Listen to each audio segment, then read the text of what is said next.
make a living. Good. Yeah. You're doing great. Take 3, head and tail. Let's start. Tell me your name. Okay. I am a breast cancer survivor of 28 years. George Amedore was introduced to me because he had an interest in what was happening in the community on breast cancer issues. Women with breast cancer have to know that he is an advocate, and he also wants to make sure that what he does is worthwhile. Over the years, George has remained involved in breast cancer issues. He does not commit to something that unless he knows that it's something that he can carry through to the end. Take 2. Some politicians like to talk about themselves, but I can tell you as George's pastor, he lets his actions do the talking. And I've seen the positive impact that George has made on the entire community. We've been able to observe his leadership with our men's ministry, with his involvement with several families in the church, very generous, a lot of wisdom, his moral compass. If I can tell you one thing about George Amedore, it's that he's an honest man with a heart to do what's right.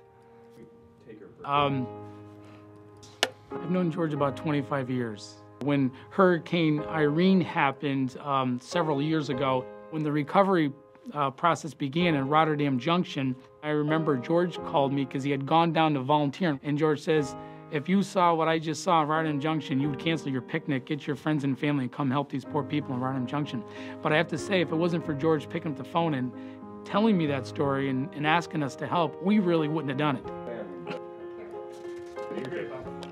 George has helped in Schenectady County. He helped us get the monument that we put up there. The veterans of Schenectady County wanted to recognize veterans, and George was one that stepped forward. In fact, he just about donated everything to build that monument and never submitted me a bill.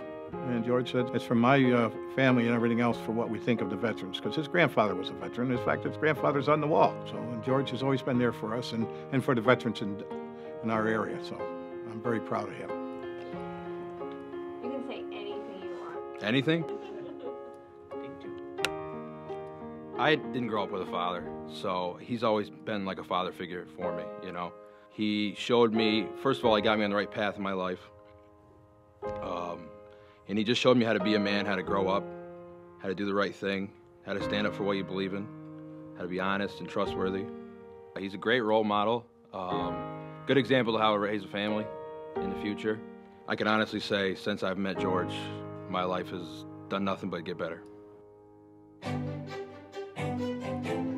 George running for office, it's not really something that he's doing because he feels like he needs to do it for himself. He wants to do it because of the ability for him to serve the community.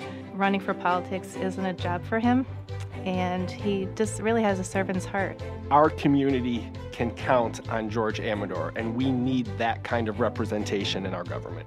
Once George makes a commitment, you can be sure that he will back that up 100%.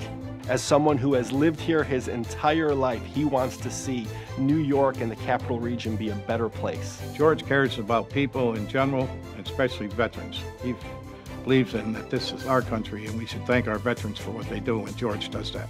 George would be a great state senator because he's honest, he's trustworthy, he'll always stand up for what he believes, and he'll always do the right thing.